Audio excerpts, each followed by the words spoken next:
Hi everyone. ഞാൻ ഇന്ന് നിങ്ങളുമായി ഡിസ്കസ് ചെയ്യുന്ന വിഷയം PCOS കാരണമുള്ള ഹെയർ ലോസും അതുപോലെ ഫീമെയിൽ പാറ്റേൺ അലോപേഷ്യ, സ്ത്രീകളിൽ ഉണ്ടാകുന്ന ഒരു ബാൾനെസ്, ഒരു ടൈപ്പ് ബാൾനെസ് ആണ് ഫീമെയിൽ പാറ്റേൺ. രണ്ടും ഒന്നാണോ? അല്ല, രണ്ടും വളരെ ക്ലോസ്ലി കണക്റ്റഡ് ആണ്. ഒന്നിന്റെ കൂടെ മറ്റൊന്നിന്റെ സിംറ്റംസ് ഉണ്ടാവാം, അതിന്റെ പോലെയുള്ള മാനിഫെസ്റ്റേഷൻസ് ഉണ്ടാവാം. അതെല്ലാം നമുക്ക് വളരെ ക്ലോസ്ലി കണക്റ്റഡ് ആണെങ്കിൽ പോലും രണ്ടും രണ്ടായിട്ട് തന്നെയാണ് ട്രീറ്റ് ചെയ്യുന്നത്. ശരിക്കും ഫീമെയിൽ പാറ്റേൺ അലോപേഷ്യക്ക് ഒരു ജനറ്റിക് ആയുള്ളൊരു ഘടകമുണ്ട്, അങ്ങനെ ഒരു ടൈപ്പ് ഹെയർ ലോസ് ഉണ്ട്. പക്ഷെ PCOS ഉള്ളവരിലും അത് വരാറുണ്ട്. പിന്നെ PCOSന് CCOSൻ്റെതായ ജീൻസ് ഉണ്ട്.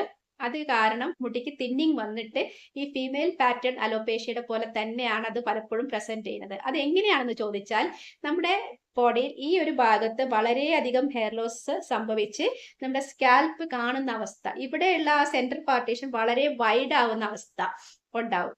അപ്പോൾ അതിനെയാണ് നമ്മൾ ഈ ഫീമെയിൽ പാറ്റേൺ അലോപേഷ്യ എന്ന് പറയുന്നത്. ആ പാറ്റേൺ ആണ് അതിന്റെ ഏറ്റവും ഇമ്പോർട്ടൻ്റ് ആയിട്ടുള്ള കാര്യം. അപ്പോൾ ഇതിന് ഹോർമോണൽ കോസസ് ഉണ്ട്. സ്ത്രീകളിൽ ഉണ്ടാകുന്ന പുരുഷ ഹോർമോൺ ഉണ്ട്, ആൻഡ്രോജനിക് ഓവർ ആക്ടിവിറ്റി കാരണമാണ് ഇത് ഉണ്ടാകുന്നത്. അപ്പോൾ PCOSനും ഇതൊക്കെ തന്നെയാണ് ബാക്ക്ഗ്രൗണ്ടിലുള്ള കാര്യങ്ങൾ. പുരുഷ ഹോർമോണിന്റെ ഓവർ ആക്ടിവിറ്റി കാരണമാണ് PCOSും ഉണ്ടാവുന്നത്. അപ്പൊ അതിന് ഇൻസുലിൻ റെസിസ്റ്റൻസ് ഉണ്ട്, മെറ്റബോളിക് സിൻഡ്രോം ഉണ്ട്. ഞാൻ PCOSനെ കുറിച്ച് ഡീറ്റെയിൽ ആയിട്ടൊരു വീഡിയോ ചെയ്തിട്ടുണ്ട്, അതിലും ഇതിനെ കുറിച്ചെല്ലാം പറയുന്നുണ്ട്, നിങ്ങൾ കാണുക.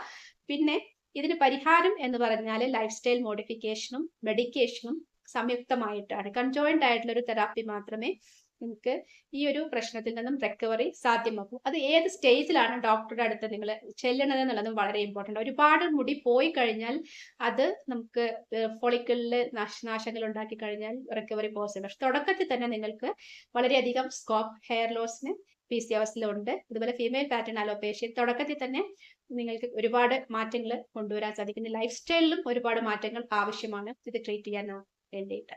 അപ്പോൾ keep on watching Medi Precision. Stay updated.